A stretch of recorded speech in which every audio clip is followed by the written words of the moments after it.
Hello viewers and welcome back. I've been lately making videos about the Class 4 hurricane, Hurricane Helene, Helene, that had made shore on the south coast of Florida and tore its way pretty much straight up to the Canadian border. We were talking about disaster response, ham radio, and disaster preparedness, radio preparedness. In the disaster zone of that Category 4 storm, as you can imagine, it has absolutely destroyed everything, including lives. There are thousands unaccounted for, hundreds confirmed dead. We expect these numbers to get worse. People are doing everything they can to try and mitigate the losses the best they can. As a radio operator, where we come in is we are professional communicators, radio communicators. We are well equipped, well trained. We have a very huge structure. We practice this stuff. We practice it for fun, and we practice it in the field, as we're doing now. In the aftermath of this horrific disaster, there are amateur radio operators on the ground everywhere, and I mean everywhere. They're private volunteers, they're private radio operators, just guys and gals that enjoy ham radio, that work the same darn jobs everybody else does. We do the same thing everybody else does, but we volunteer our skill set, a unique skill set when it's needed. We work alongside all other disaster relief, emergency, the works. In my last video, I had showcased this radio here. I had mentioned it has a built-in GPS. I mentioned it's dual band and carries with it APRS capabilities. So I can go to my bottom band. I can go down to, I don't even know where I keep the APRS on this one, but it is in here. I can go to my APRS. These are all local frequencies I'd use. Here's APRS. It says Canada, but that's the North American frequency. When this radio beacons on an APRS frequency, it's going to beacon my GPS location, altitude, weather conditions. It's a wealth of information that nobody has to ask. You can track this information in real time on the screen right here. This is currently the Tennessee area. I'm just going to turn this radio off so that it doesn't disturb the whole of the... And please forgive the sound of that fan. I am running on my emergency power system. I don't, for this area of the basement, it doesn't even use grid power. It's full-time emergency. But here we have a map of the area. This happens to be Tennessee. All of these blue dots are participating APRS stations. Most of them are weather stations. These Ds are digipeaters. What a digipeater does is it receives the signal from the handheld. It puts it out on the network through the repeater system, sometimes a couple of hops. So if I'm over here, I can get into this digipeater, and that'll transmit me out to this digipeater, whereas my handheld won't make that distance. This digipeater is going to transmit me to these. So you can see how quickly I can cover most of the state with my digipeater. If you pay attention to this line here, I'm going to try and zoom in a bit here to give you a bit better picture. You can see the little picture of a truck. That's a mobile cargo truck, or a vehicle rather. The truck is just the emoji that they select. It could be anything. But this truck is in real time on that road. And I can go down here and I can click him. You'll have to forgive my super slow computer. There we go. And now I have his information. So he's gone trucking. He says he's off duty. I have his GPS. He's doing 111 kilometers per hour because I'm in Canada. He's in the States. He's traveling at 224 degrees at an altitude of 237 meters. So I can obtain a lot of information. I know at 111 kilometers an hour, roughly 62 miles an hour, he is being a good boy. So you can see how, without having to communicate with that truck, I can easily pull him up. The top here is going to be his call sign, Alpha Foxtrot 4 Zulu Quebec /14. So I can look him up anywhere. I can track his truck anywhere. He's using 1.1 and then wide 2.1. So his digipeater is set up to only make 2 hops. Now that's standard, because if he set it to like 4 hops, all of North America would be tracking him. And that just congests the entire system everywhere. So you keep it low and then we track you by internet. This is one of the benefits to the APRS system, the automatic position reporting system. I have a lot of names in my head. I want to say Bob Munden is the designer.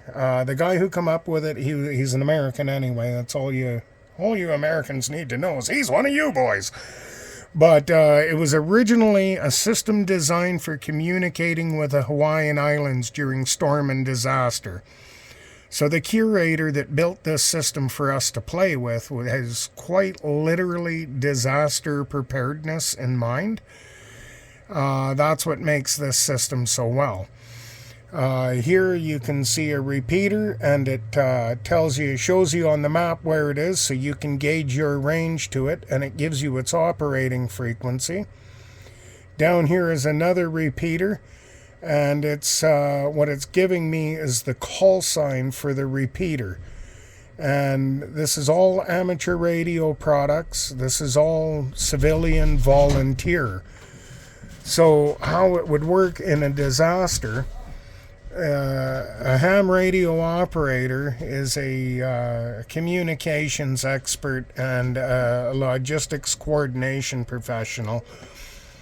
Basically, if it's sitting on the east side of the state, we coordinate getting it to the west side of the state. If it's injured, we find it help.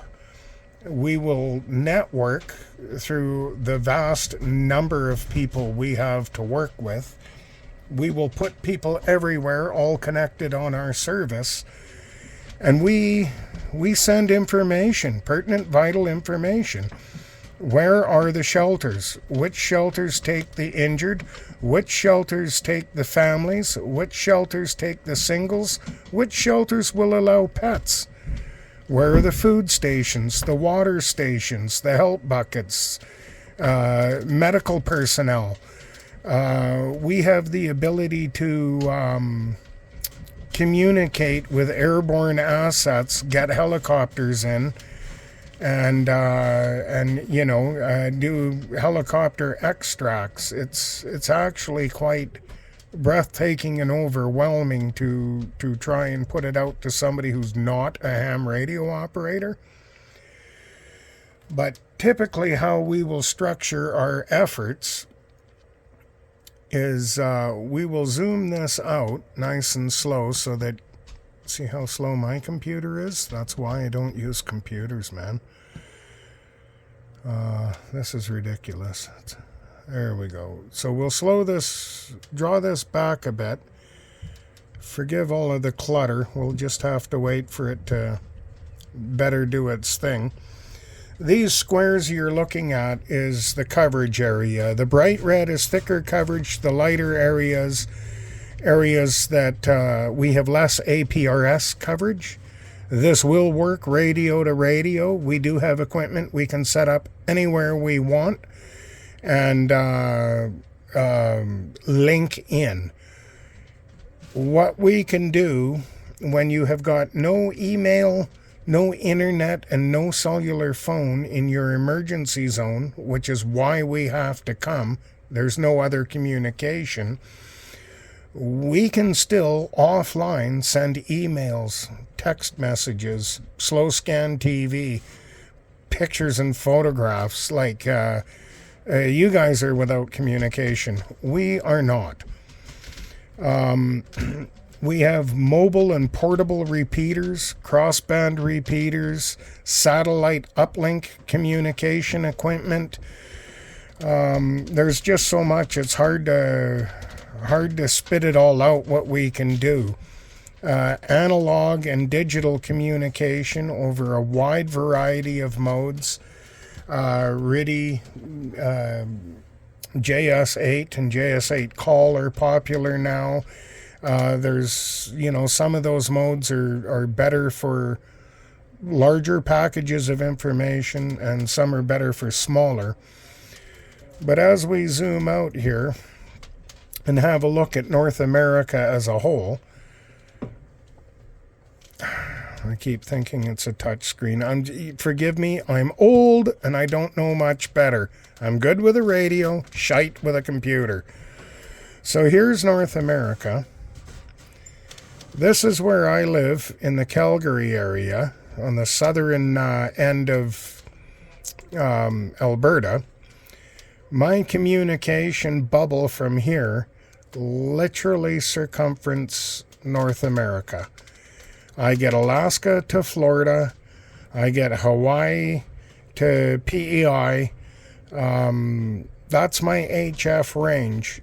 So when concerned private citizen finds me sitting in Calgary and says, listen, my aging parents or my sister or one of my other relatives, because being in North America, we're a cross-border species, one of my relatives is down here in the disaster zone.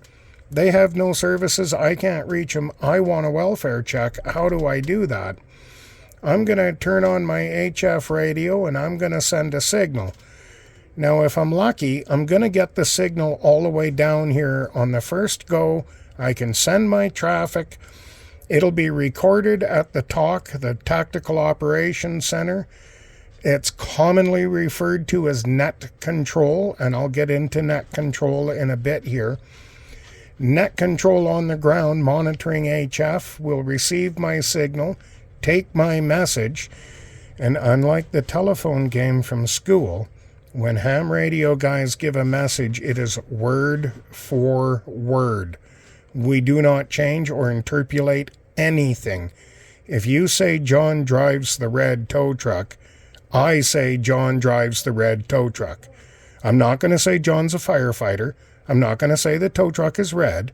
I'm not going to say John works with the red tow truck. I'm going to say John drives the red tow truck. It will be exact. HF signal comes from here, bounces off the atmosphere, ideally lands here. He picks it up.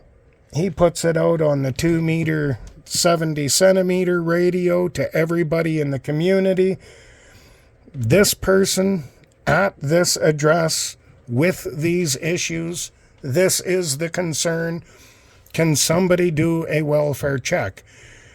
When I told you we are everywhere, I mean, we're more everywhere than the CIA. I think the competition is open there. But somebody in that basic neighborhood in the disaster zone is going to receive the signal from the net control.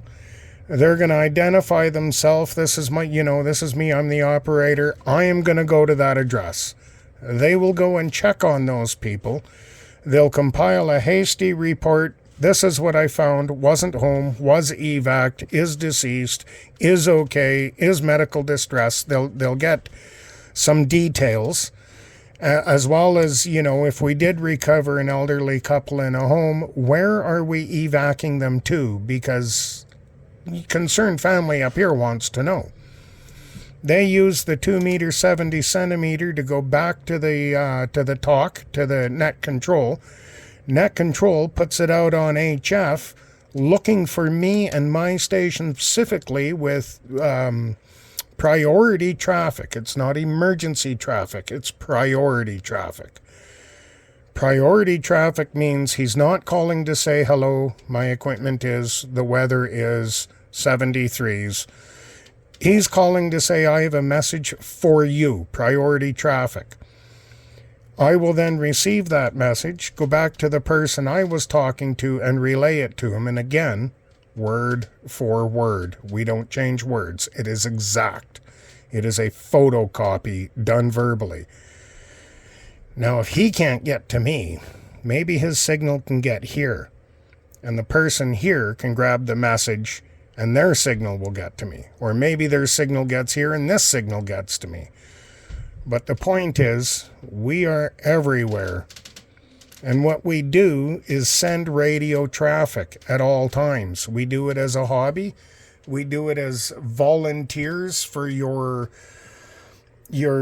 special events and fundraisers. And we for darn sure do it to save our brothers and sisters in an emergency. Even if all you are doing is telling somebody their loved one is okay and they don't have to worry, they're going to make it, they are at this shelter. That it doesn't seem important. It's not saving lives, but it is putting somebody at rest that they're not about to hear of a past loved one. Or if there is a past loved one, at least they have the luxury of hearing it expediently. So, given that HF radio can be used to contact a number of other stations and move the signal closer to closer, it's like addressing a letter, goes from one post office to another. There's another way we can do it. We can do email over HF. This station in the disaster zone has got no supporting infrastructure whatsoever. They compile an email, they send it to WinLink. That WinLink can be anywhere on the globe. They can send it from here and have it picked up over here in Europe. It'll be stored on a computer in Europe until I ask for it a little bit later, and then that's the route of the signal. Little bizarre how it works, but radio signals are radio signals. It may wind up stored down here. And again, all of these squares is APRS. So most of the Western world is linked into it. Those who choose to be, of course. It's a very valuable system. So we've established that we can move, pertinent radio traffic, extreme distances. I'm kind of looking for how I shut all these squares off, because at this point it's not very helpful. There we go. Oh.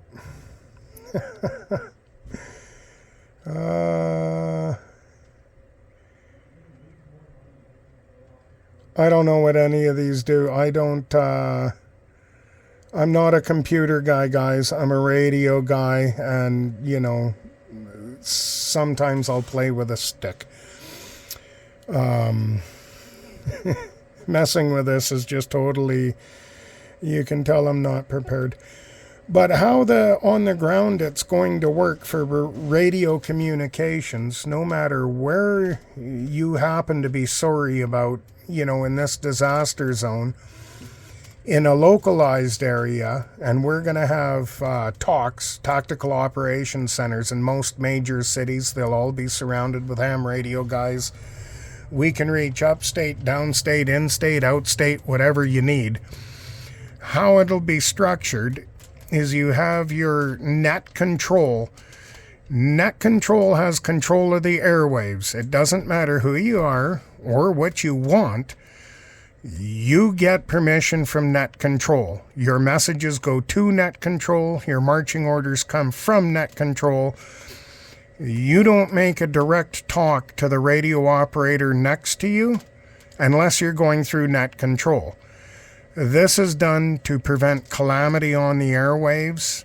Sometimes you can have, in some cases, I've worked events where we had over 100 radio operators. They all want something. You can't talk at once. We go through net control. That allows us, one person talks, one person listens. If I'm talking and then I break and somebody else talks and they break and somebody else talks, it's so easy to make the guy in net control doing the logistics and getting all of the messages in and out correct. It's so easy for him to make errors and get his job wrong. So we get acknowledged by net control and only net control. And how that's going to work, I'm the private guy on the station. And, let's say I find something worthy of reporting, an injured person, and I need services. Now that's a mayday. That's an emergency. I need priority for that. And not just priority, I need emergency priority. I'm saving a life. I'm not telling you about an open road, a closed road, a downed power line. You're not getting situational awareness. You're getting, I want help to this doomed soul and I want it right now. So how I do that is I'm going to snap into net control. My message will be quick. It will be concise. All I'm going to say is net control CQB and I'm off air. It's that fast because I'm breaking in on everybody. Net control CQB. He may only catch the C or the Q or the B, but he's going to catch something. What I'm waiting for is to hear net control say, this is net control station calling ending in Bravo or CQB station. That's all I need to hear. Now I know I'm linked with net control. He's acknowledged me or she, and it's my turn to have the microphone. Then I'll do a full identifier. Net control, this is Victor Alpha 6, Charlie, Quebec, Bravo. I have Mayday traffic for the net, over. And now he knows it's on. I'm priority. He's going to come back to me real quick.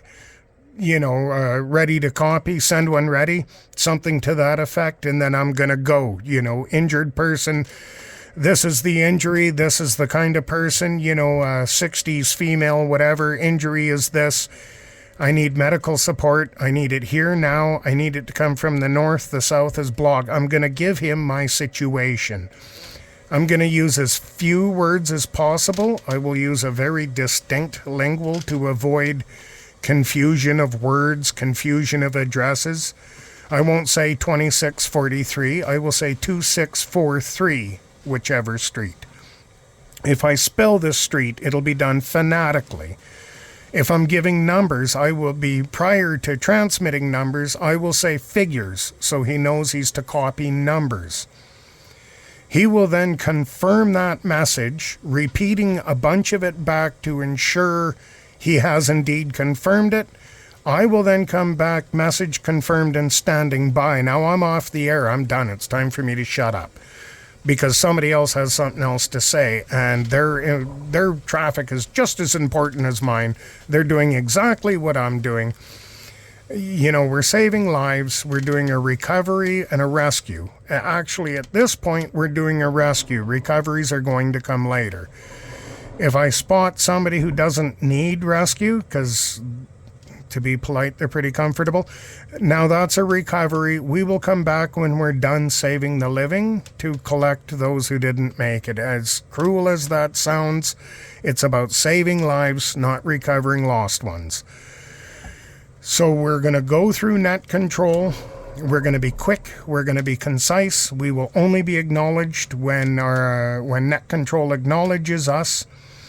If I have to send traffic like net control I need contact with, he will say, okay, and then he'll call that person, arrange contact. That other person and I are going to get off the net control channel. We're going to use one of the other frequencies at our disposal to make our off-net communication. The reason our radios are dual band is one is for net control and one is for your good bud talking stuff net control doesn't need to be weighed down by. So that's one of the basic protocols. In these disasters, how things are going to go is, in the beginning it's like a marriage. There's a lot of sucking and blowing and then your house is gone. And sorry to make a joke out of it, but a category 4 storm comes and yard sales your stuff. The first thing to happen is that storm wrecking everything. I don't know what I clicked, but I'm pretty sure I wrecked it. The second thing to come is the aftermath, the calm after the storm. Streets are flooded, closed, lines are down, people are in shock. They can't figure out what's going on in the world around them. A lot of confusion. Everybody is setting up and gearing up to put in an effort. That's that's the stage 2. Stage 3 is deployment. We've established who net control is. We know what our assets are in terms of medical air support. We're beginning to learn where all of the fallout shelters are, the areas of town that are in shape, not in shape. We're developing a situational awareness of the disaster field in front of us. Roads that are closed, power lines that are down, which ones are arcing, which ones have already blown the transformer and they're done. Persons in distress, vehicles on fires, structures that are getting ready to collapse. Any information that we can get into the talk in the beginning, that's what we're doing. You can't go far or do too much. Everything is soaked in water, or it's flooded, I guess you could say. But you're building what they'd say in the Army is a battlefield awareness. You're making yourself aware of your operational environment, the do's, the don'ts, the can-do's, the can't-do's. Guys with mobiles and handhelds are slowly dispersing themselves just sort of randomly everywhere. That's a good thing because, like I say, when I'm up here safely nowhere near the disaster zone with all of my amenities working, I could just as easily receive a disaster signal or an emergency signal from the disaster zone on HF and have to then make a phone call through to authorities sending that signal back by landline to the nearest authority I can reach, and then have them use their internal radio systems to relay it from there. That has happened many times as well. So, as a radio operator, that's kind of what we prepare for, is to excel in these disaster zones.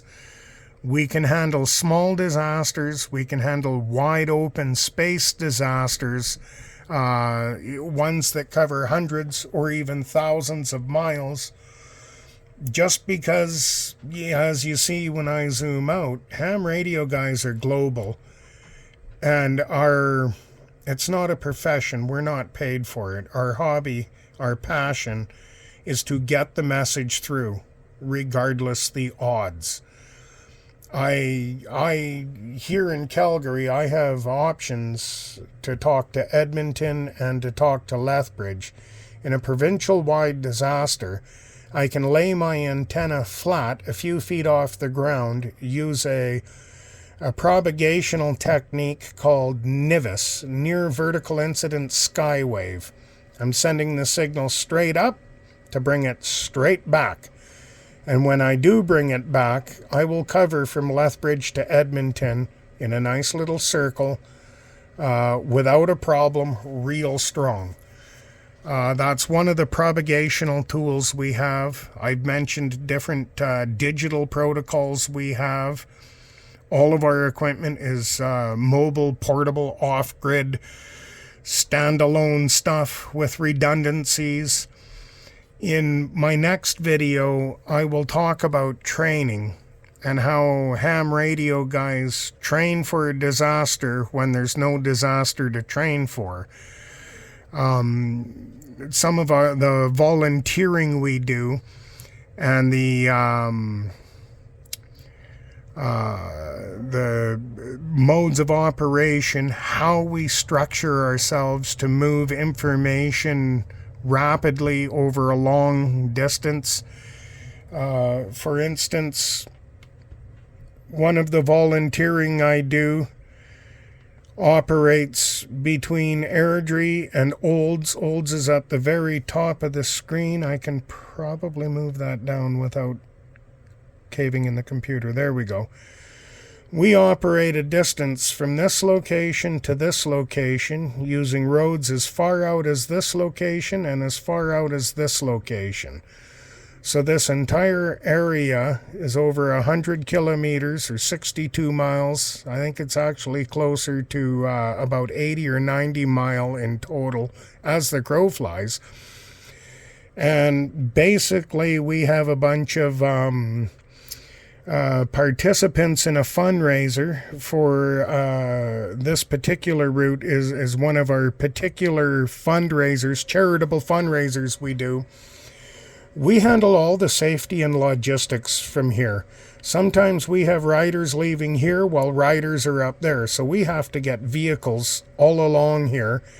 And, you know, there's snack stops, lunch stops, bike mechanics, medical units, Segway vehicles, a team of about 8-9 safety vehicles, a tail end Charlie vehicle. Like, there's a lot that goes into this. That's what we do. We do that as a training to excel. I'll touch more on that in another video as I talk about the power of ham radio and how we set up the TOC, the Tactical Operations Center, whether it's a volunteer position for a fundraiser or, you know, whether you're trying to best a tragedy. But moving back down here, you see how fast my internet is, guys? This is why I don't touch computers, man. They're only good for target practice, I'm telling you.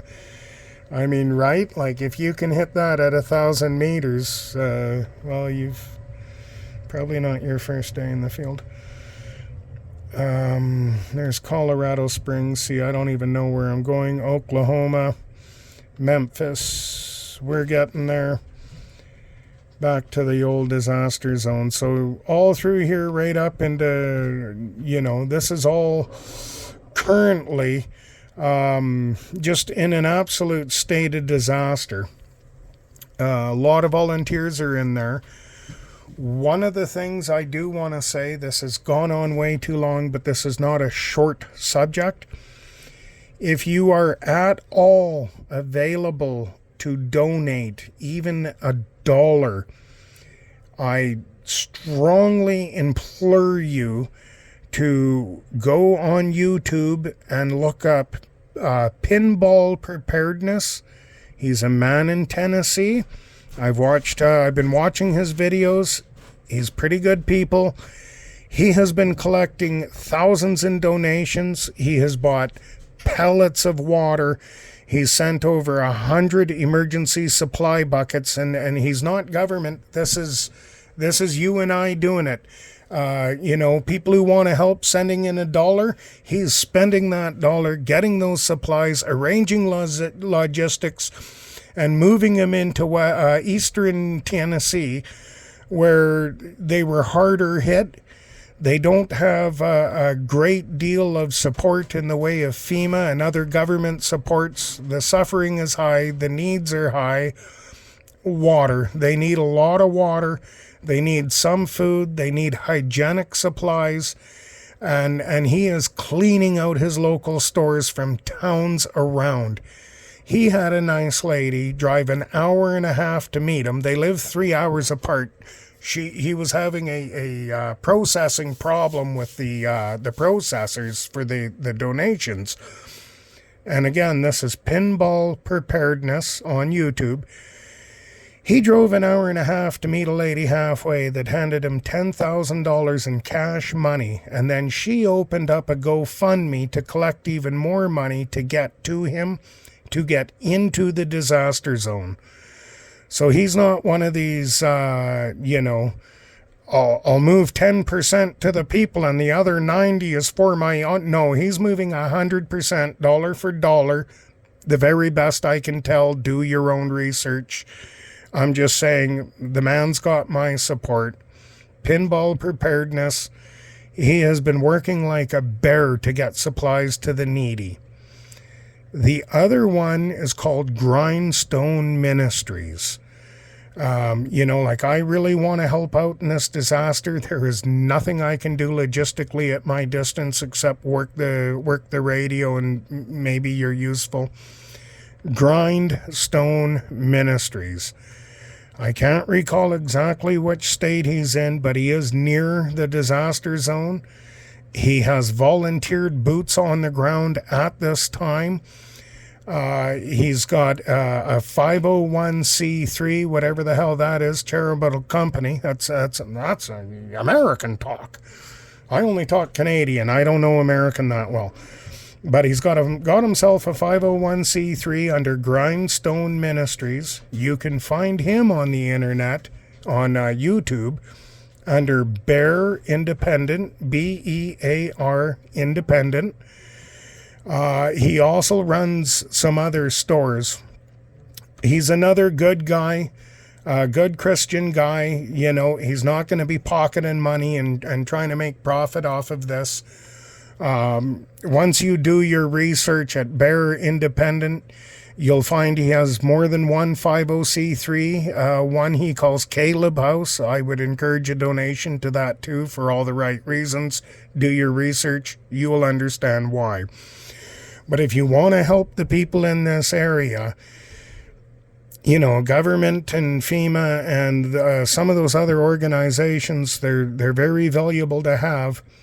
Some of these other organizations are going to get it done quicker, faster, with more supplies, less waste, no bureaucracy, and nobody's lining their fucking pocket.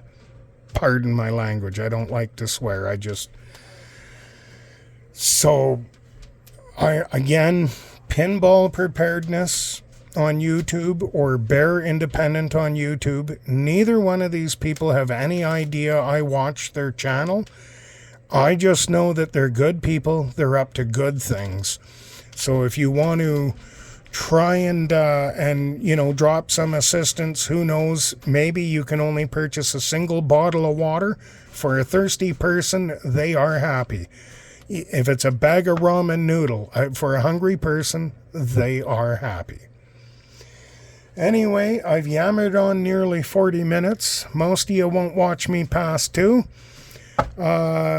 I hope you guys enjoyed this quick presentation of APRS and a little bit about ham radio in a disaster zone, how we set ourselves up. Sorry it's not a little better curated, but what do you want from an old man with a cellular phone? Like, you've seen me use the computer. I'm not a tech guy.